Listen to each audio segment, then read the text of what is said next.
kind of what UJET did. They reimagined it from the ground up, and it's something pretty cool and special. And I just woke up this morning to a deployment that happened last night. It happened in EMEA. It's a wearable fitness tracking device with several hundred agents across the globe. And they talked about, the challenges from a telephony perspective. They talked about all these challenges. And at the very end, they summed up even, multi-languages.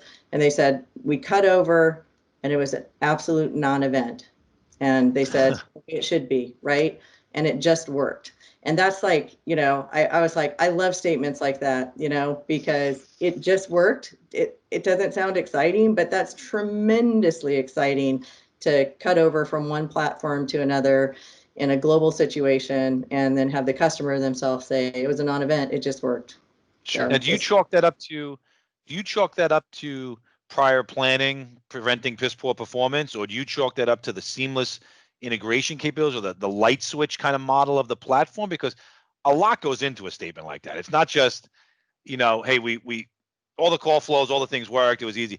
There's so much planning that gets involved in that. It's maybe if you say 50-50, I'm just curious where you would say how much is planning, how much is architecture.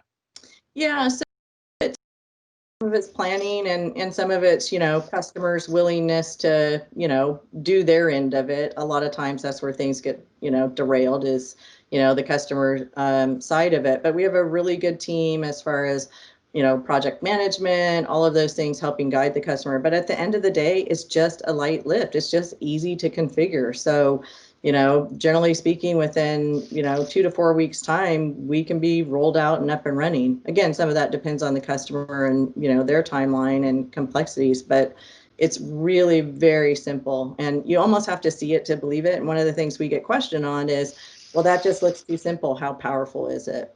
And when you walk through the demo, like you've seen the demo, you can see it's full functioning IVR, ACV. There's nothing that's not powerful about the capabilities. We've just made it a lot easier to configure. Yeah.